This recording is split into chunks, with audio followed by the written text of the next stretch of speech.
RuneScape releases content every single week. Some big, some small, but every single week there's an update that changes something within RuneScape or adds a new piece to enjoy. However, what makes something good content and what makes something bad content? Let's talk about it. Yo, what's going on guys? My name's Zamorak and today we're going to be talking about what makes something good content and what makes something bad content. Because usually whenever something new releases, whether it's a new boss, whether it's a new area, whether it's a new quest, there's always people crying on the internet like, oh my god, this is terrible content, bro. And in general, I'm always like, is it though? Or do you just not enjoy it? Because that is usually a big factor of it as well. And I don't think that makes something objectively bad. But I think there are some measurements, especially within RuneScape, that make something good content and that make something bad content. So yeah, let's talk about it in this video. But before we do, definitely go leave a like on this video. It really helps me out. Comment, join in with the discussion down below. Let me know what your favorite piece of content from like the last year or 2 years is. And subscribe if you're new, if you haven't done so already. Without further ado, let's get into the video. So, what makes something good content and what makes something bad content? Well, I think let's establish one thing. Content that you do not enjoy can be good content. I hate Zuck. I don't like wave-based content, and I personally think that wave-based content is bad content. That is my personal opinion. However, objectively, it's great content. It is generally really good content. The boss fight with Zuck is really challenging, and it is exactly what it is supposed to be. A follow-up from the original fight caves and fight kiln into the new Zuck fight, which should be the final fight for the best in slot cape. And obviously with the hard mode being added, it is a great way to get them all merged into one and a slightly better statistic cape when you defeat hard mode. So I like to have that establishment out of the way. Like, yes, I can think, or you can think that something is bad content, but it doesn't objectively has to be bad content. However, I think within RuneScape, a lot of people tend to overlook certain things that are just not great and not good, and kind of, it's funny, you know, like, I feel like a lot of the times people bash on content that is actually pretty decent or good, and then hate on content that is not really that great, or, you know, that is just, you know, them enjoying it or whatever. Like, what I'm trying to say with it, for example, is I see a lot of positives with the new Zamorak release, which I think is very much valid, and I agree with it. I think Zamorak is objectively a great boss fight, and I do like the whole idea that after 25 kills you don't have to go to the entire dungeon anymore. I think that's great game design, and at the same time there are some issues with the dungeon. I don't think that content in general should be inherently difficult to understand, but it should be reasonably easy to understand, but difficult to master.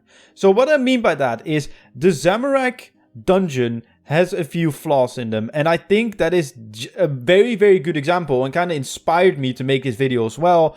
Why I think what makes something good and what makes something bad content. The boss fight on its own, without question, great content, new mechanics, amazing. Like, we're not going to be talking about it, but the dungeon is an absolute maze, and I don't really have an issue with it being a maze. However, if you go and introduce new, like, traversing mechanics, like how you can walk up a ladder without having to right click or just click climb up ladder on it, but you can just go on it and that's the first time you introduce it, or going through like a smaller hole when you go into the prison area at Zamorak, that in general, the concept is great. Like, less cutscenes or loading zones or whatever you want to call them is absolutely fantastic.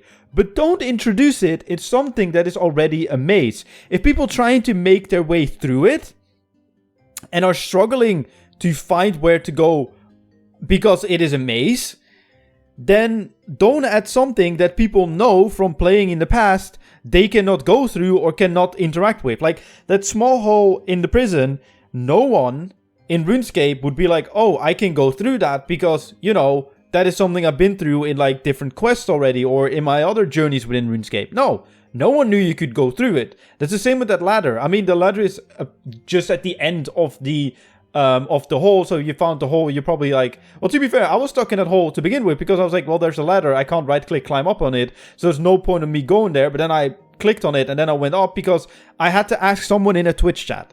That is terrible. That is terrible game design. Like, the design itself of the hole and the ladder, I know I'm really nitpicking this, but it's a very good example, is great. However, the introduction within a maze where people are already struggling to find a way and where you need to ask someone else what to do is terrible.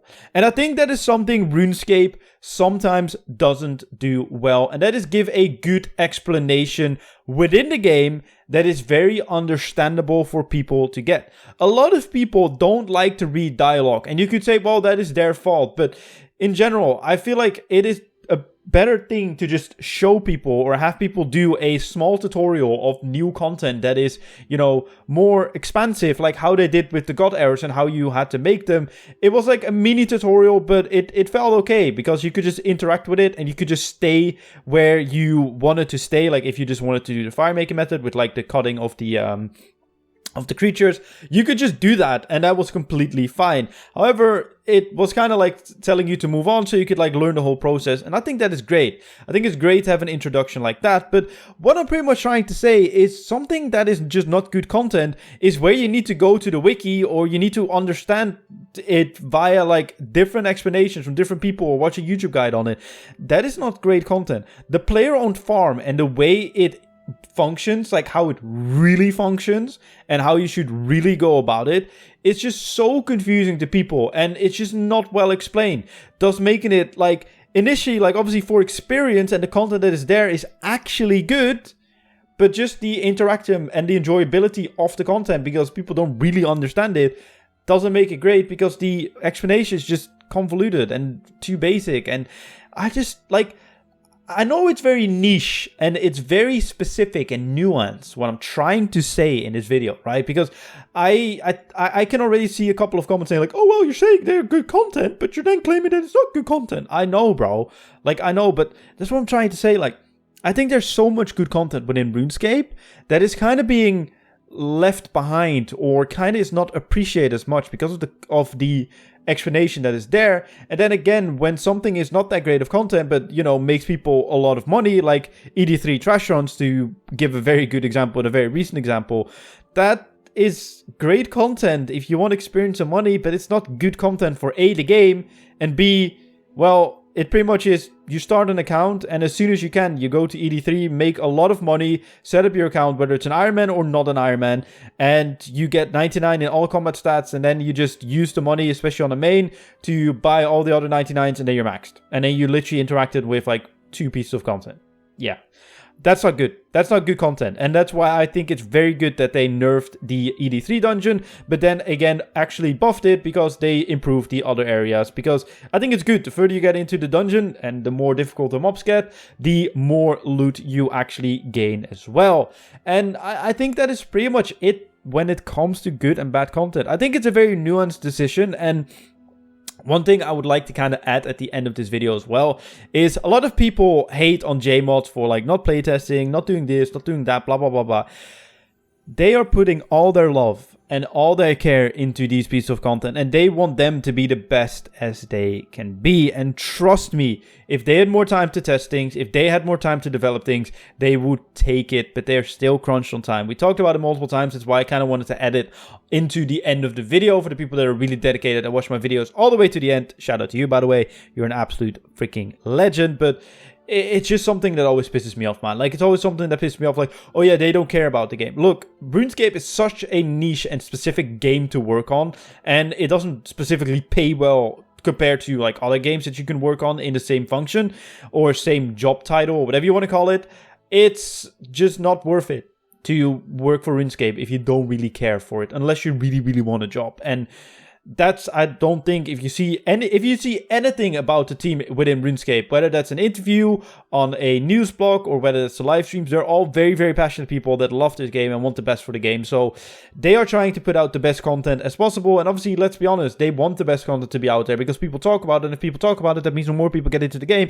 And if more people get into the game, that means more money for Jagex. If more money for Jagex, that means no more money within the teams. But that is keeping our game alive, I guess. Yes. Anyway, I really hope you guys did enjoy this video. Definitely join in with the comment section down below. I'm really curious to see what you guys think on the subject and on this idea of what I'm trying to present. And kinda, this is more like a thought piece, and see what you guys think about it than me just giving a heartfelt opinion for either one side or another side. And I kinda just wanted to like paint a picture and you guys to actually finish it within the comment section down below. Definitely let me know what you think. Subscribe if you're new, like the video, and my name's Zamorak. I'll see you guys in my next video.